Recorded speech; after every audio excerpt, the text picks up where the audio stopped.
Afternoon, everyone.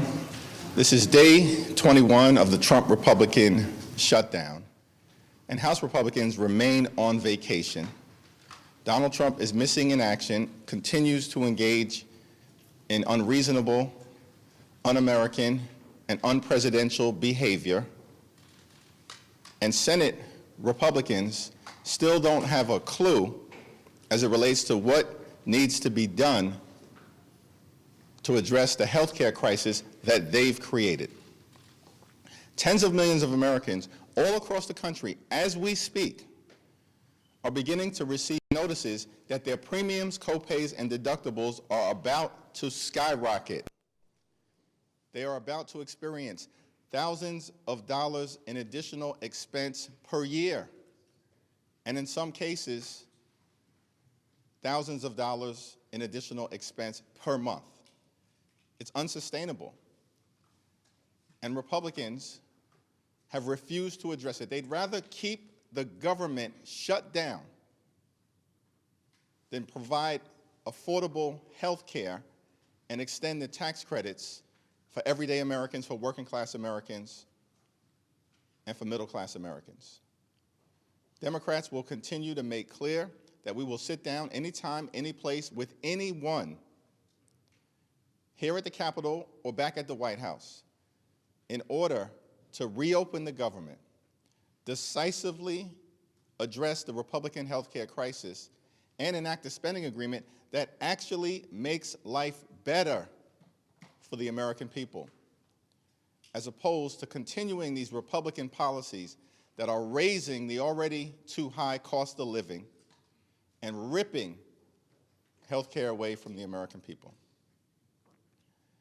Republicans on vacation for 4 weeks, and one of the consequences of that is that Republicans have refused now for 4 consecutive weeks to swear in Representative-elect Adelita Grijalva, depriving hundreds of thousands of people in the state of Arizona of the representation that they deserve, particularly during this challenging moment in the country. And once again, on the House floor during a pro forma session, Republicans refused to recognize the distinguished gentleman from the great state of Maryland on behalf of Representative-elect Grijalva, who should be sworn in today. It's already 4 weeks too late. It's now my honor to yield to the top Democrat on the House Judiciary Committee, Representative Jamie Raskin. Thank you, Leader Jeffries. And I want to say I was alarmed and distressed to read that another January 6th pardoned convict has been picked up, this time apparently in connection with saying he was coming to New York looking for you, Mr. Jeffries, saying he was going to eliminate you. And apparently you had a public event in New York yesterday, and he's been picked up for that. And it's an alarming situation where now we have many of these January 6 defendants who have been picked up on other offenses. The Department of Justice is not zealously prosecuting them for other crimes that they've committed. They've even taken the position that if other crimes were discovered in the course of the January 6 investigation, they were pardoned for those crimes too, which is false, which contradicts the actual text of the pardon. But they are bending over backwards to let these people be out. And it's a very dangerous situation. And I said on the very day that Donald Trump pardoned 1,600 people en masse without obviously studying the details of each individual case, that President Trump and his administration would be responsible for whatever happens with these people. They've got a responsibility to rein them in. Some of them they've hired. Jared Wise, who is a January 6th attendee, he was there on the 6th, and he entered the building illegally, and he also chanted, "Kill him," when his fellow riders were attacking the police. He called the police Nazis and Gestapo. He's now the senior advisor to Ed Martin, who himself was there on January 6th and was a lawyer for people on January 6th, and he tweeted out on that day that it was like Mardi Gras. So we have a very serious problem with political violence in this country. Thank God that you are safe, Mr. Jeffries, but we are asking for the Department of Justice to get serious about reining these people in all over the country, especially since Ed Martin clearly knows them, and he is head of the so-called weaponization task force. It was my honor and it was my pleasure to be accompanied today by our new colleague, Congresswoman-elect Adelita Grijalva from the great state of Arizona. She accompanied me to the floor. I tried to get recognition. There was no other business today. I was standing directly opposite the acting speaker for the day, Mr. Herodopoulos. The moment the Pledge of Allegiance was over, I asked for recognition because I wanted to move a unanimous consent motion that the Speaker of the House be directed to move on the next legislative day, tomorrow, to swear in Ms. Grijalva, and yet he turned away, he pretended he didn't notice me, and he scurried out of the room, which to me is disgraceful. We need to act on this. Ms. Grijalva's hundreds of thousands of constituents deserve to be represented in Congress. And even during these pro forma sessions, all of us who are members of Congress, including Congresswoman-elect Grijalva, can introduce legislation. But Ms. Grijalva, as I understand it, I'll let her tell you about it, she is not able to do constituent work for her constituents. We are trying to get in touch with Social Security, Medicare, Medicaid, the VA every day on behalf of our constituents. Meantime, she's got constituent requests piling up on a desk, and I'd be very interested to hear you talk, Adelita, about what resources you have and what resources you don't have. But we consider you an elected member of Congress. There's no right or power that's been invoked by Speaker Johnson as to why he continues to refuse to swear her in. So I'm just here to endorse all the demands of our leadership. We should bring Congress back. The Republicans should get back to Washington, and we should restore all of the health care that's been savagely cut by the Republicans' dreadful, awful bill, and we should swear in our new colleague, and we should move forward with the business of the people. I am very pleased to introduce you to Adelita Grijalva, our most newly elected member of Congress who continues to wait to be sworn in. Thank you. Thank you. Buenas tardes. Good afternoon. Thank you, Leader Jeffries and Ranking Member Raskin, for the opportunity to speak here, and for, I think this is the 5th time that a member of Congress has tried to get some recognition in order to have me sworn in. Today is day 28 since my election. And I think that it's really important that we appreciate that 812,000 Arizonans do not have representation in Congress. My dad passed away a little over 7 months ago in March. And since that time, the offices were able to provide constituent services. It was the People's Office of Arizona CD7. On September 23rd, those services ended. And so I do not have access to provide services in district. And I think that I also don't have a budget. So this back and forth, coming back and forth, is on my miles that I had stored up because I don't have a budget. I'm not able to open a lease in district. And I think that, the efforts that have been provided to me, and I'm appreciative of the administration's effort, the departments in the administration, they're trying to provide piecemeal solutions to some of the problems that we have. But respectfully, there's so much that cannot be done until I am sworn in. And so every moment that passes that I'm not able to provide constituent services or be a voice for Arizona, I can't bring the issues forward that they sent me here to do. And so while we're getting a lot of attention for not being sworn in, I'd rather get the attention for doing my job. And I can't do that right now without being sworn in. And there were it's just notable to continue to mention there were 2 Republican members that were sworn in less than 24 hours from the date of their special election, April 1st. They were sworn in less than 24 hours, April 2nd, on a pro forma session. It's not unheard of for this speaker to do that. And so I continue to ask for us to have the same opportunity and for the 812,000 people in Arizona that do not have a voice right now to have the opportunity to have me here representing them. Thank you. Thank you, Adelita. Thank you, Jamie. It's a disgrace that Mike Johnson and Republicans continue to refuse to swear in Representative-elect Adelita Grijalva.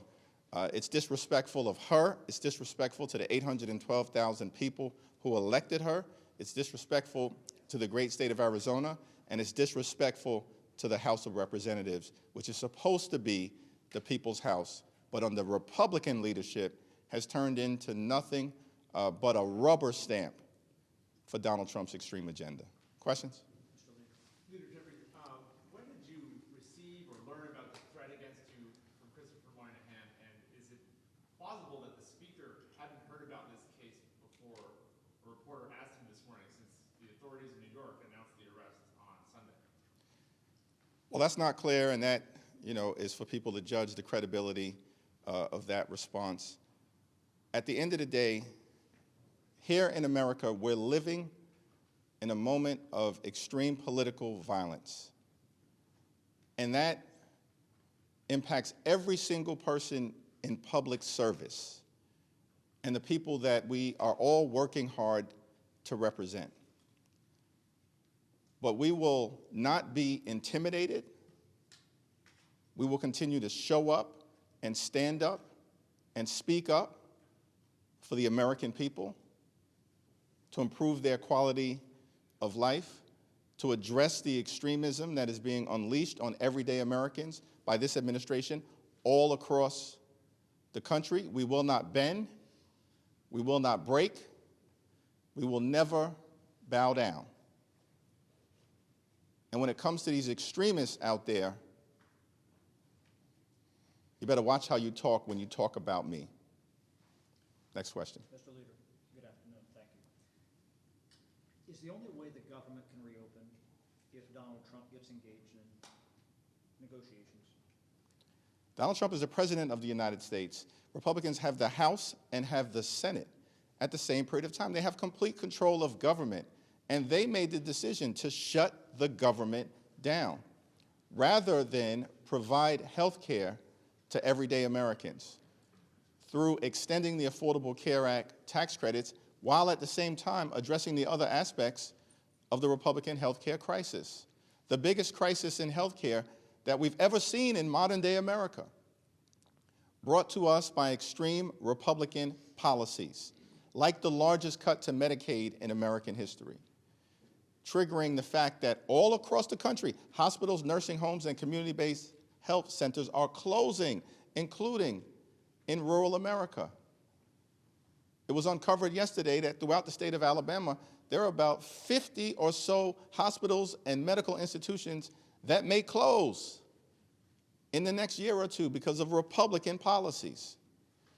Because of Republican policies in states like Georgia, Virginia, and Maryland, healthcare premiums without an extension of the Affordable Care Act tax credits may increase by $2,000 a year. That's $24,000 on families that make an average of $63,000 per year. That's impossible for anyone to sustain. And so, of course, Donald Trump should come to the negotiating table. And Democrats have been very clear that we will sit down with any of them, anytime, any place, here at the Capitol or back at the White House, to reopen the government, to support our hardworking federal employees, to enact a spending agreement that makes life better for the American people, while at the same time decisively addressing the Republican health care crisis that even Marjorie Taylor Greene acknowledges is devastating the American people. Why do you think he's sitting on the sidelines? Thanks. Go ahead. What do you make of it? The person accused of threatening you is the recipient of one of those blanket pardons. I think the reckless and irresponsible pardons of hundreds of violent felons on January 6th has consequences, as eloquently articulated by Representative Jamie Raskin. There are consequences to that, beyond me. Beyond me. The consequences are, we've seen crimes committed by people who Donald Trump pardoned on the first day he was sworn into office, by folks who have been released back into society all across the country. Some of them violent crimes. And so there are consequences to these irresponsible actions, and not a single House Republican has walked away from them, not a single one. There are consequences when these extremists who are part of the Trump administration label the entirety of the Democratic Party as terrorists or criminals. There are consequences to that beyond us. We all know what we've signed up for, but there's pain being visited upon the American people because of actions taken by Donald Trump, supported by House Republicans and Senate Republicans on day one of his presidency. And I'm going to yield to my two colleagues, but by the way, what Donald Trump promised to do on day one of his presidency was lower costs for everyday Americans. That was the promise. He lied to the American people all of last year. Did he ever say I was going to pardon hundreds of violent felons who brutally beat police officers at this Capitol on January 6th? Did he ever say that? Was that the promise that Donald Trump and the Republicans made to the country? No. They failed to lower costs, have done nothing. Life is more expensive for everyday Americans. Electricity costs up. Grocery costs up. Housing costs up. Now they want to jack up health care premiums on working class Americans. But they have time to pardon hundreds of violent felons, release them back into society, threatening the public safety of everyday Americans, and then can't spend a moment trying to make life more affordable, make health care more affordable for the American people. Can I add Jamie? one thing to this? Thank you for that question. Up until Donald Trump, the pardon process was governed by Department of Justice rules, by statute, and of course by the Constitution. And there was a very set pattern, which is each pardon application was considered on its own. It was analyzed what exactly that person had done, what they were convicted of, and up until Donald Trump, nobody had ever been pardoned who had not paid back in restitution their victims of a crime or paid back fines to the government. In other words, you had to make yourself completely whole, then you had to demonstrate that you were rehabilitated, that you accepted the reality of your offense. Now, contrast that with what happened with Trump. He gets in on his first day in office without any reports from the pardon attorney about any of these people, any recommendations saying that they have paid off their restitution, they've paid their fines, they've made peace with their victims and so on, they've apologized to the police. No, none of that had happened. Instead, they issued a blanket pardon for everybody who had stormed the Capitol and participated in the shocking and atrocious events of January 6th. So what do you have in that mix? You have people who have been convicted before for domestic violence, for assault, for armed robbery, you name it. Drug dealing, gun dealing, all of that's in there. And what do you know? After this mass pardon happens, people start getting picked up again. There's a guy down in Richmond who was burglarizing all of the houses in his neighborhood. And now this guy, Moynihan, says he's going to eliminate the minority leader of the United States House of Representatives. So they have enough people over at the Department of Justice who know a lot about January 6th, including Ed Martin, who was there tweeting on that day, describing it as a day of celebration like Mardi Gras, and his senior advisor, Jared Wise, who was here yelling, "Kill him," about the police, that they should know how to get these people into line, because it's a very dangerous situation. And I just want to add finally to what Mr. Jeffries said, Speaker Johnson described the exercise of First Amendment rights across the country by 6 or 7 million Americans as part of the No Kings rallies as a Hate America rally. The Hate America rally happened on January 6th, 2021. We saw what a Hate America rally looks like. There were more than 140 police officers who were wounded, injured, hospitalized. Many of them have been forced out of police work because of what happened on that day. And what does Speaker Johnson say about that? Nothing. Now, he's part of the cover-up. He's part of trying to sweep the whole thing under the rug. Meantime, you had 7 million people participating peacefully, non-violently, in the American political process yesterday, and everybody should be praised for that. Those protests were a model for First Amendment exercise in the United States. Thank you. Mr. Leader, thank you. Speaking of the protests over the weekend, as you say, millions of Americans came out, the vast majority peaceful, old, young, all of that. However, Speaker Johnson displayed some of the signs that we saw, which did seem to indicate violence. One of them showing in effigy a picture of President Trump being hanged. Also, we've seen video of people saying that, for example, 8647 to them meant that they did want the president killed.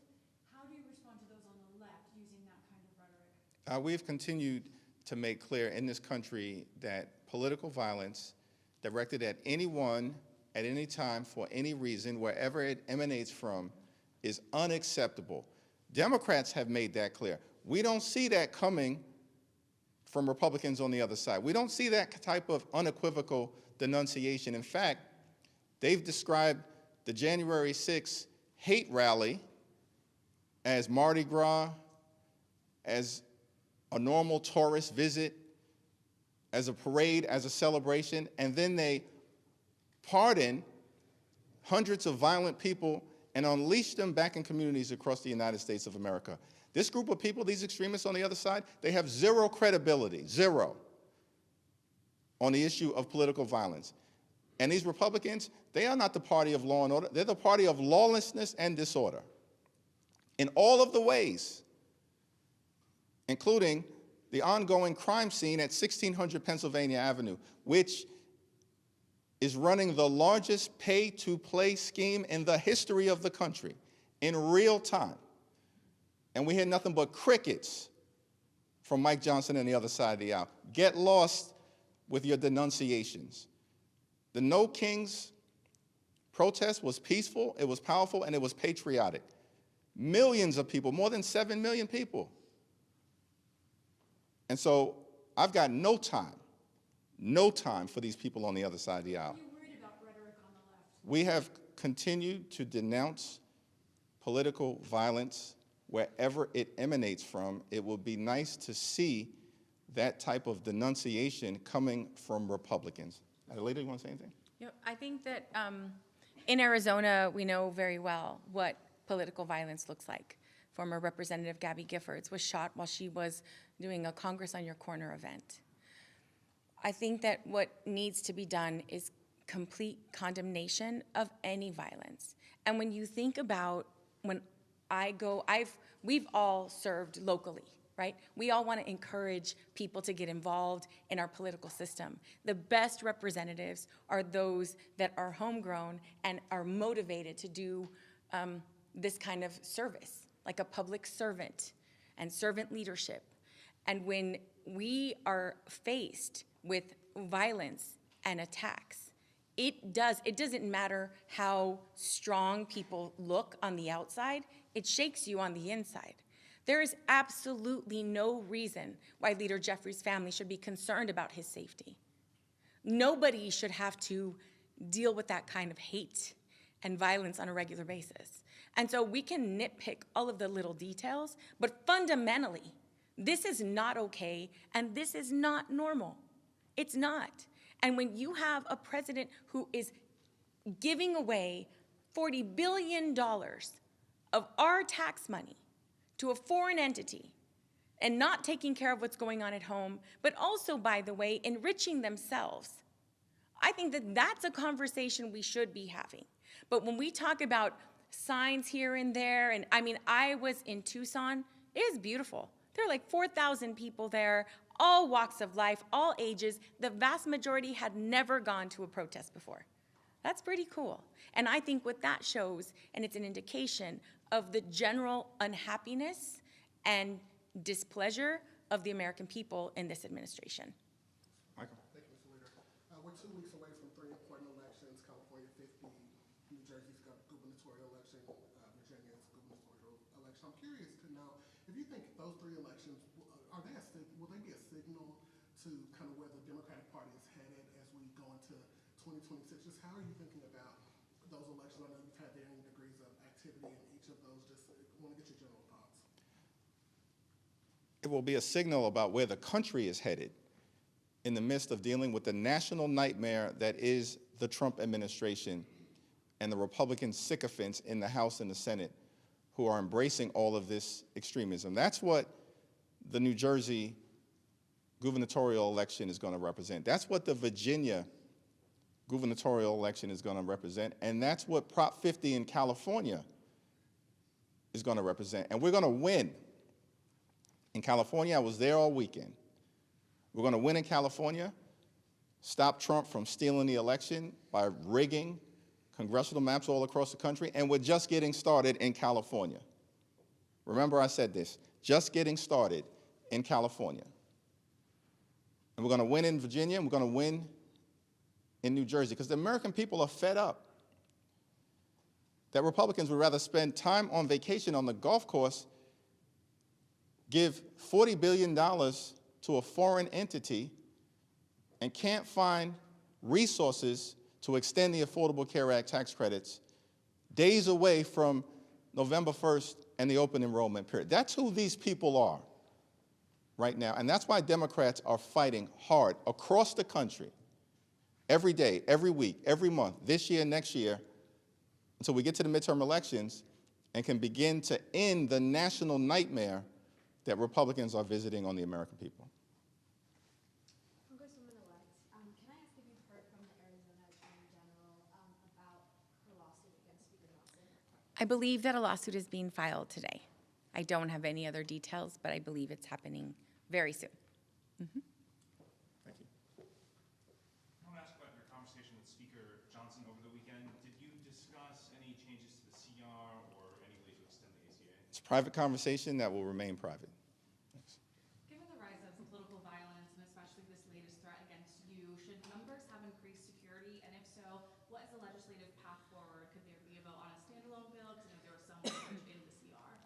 Well, Representative-elect Adelita Grijalva said it in such a powerfully eloquent way. But we have a responsibility here in Congress to make sure that everyone can safely do their jobs, particularly in the People's House, because we pride ourselves in this institution as being the entity in the federal government that's closest to the American people, that's out and about with the American people, that reflects the hopes, the dreams, the aspirations, the fears, the concerns, the anxieties, in the words of the framers, the passions of the American people. That's what makes the House so special.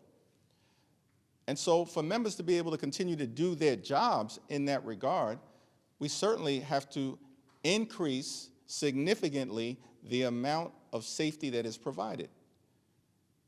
And we continue to work on that. Significant steps have been taken, and more needs to be done. But at the same period of time, what's even more important, in my view, is that we work on issues of importance to the American people.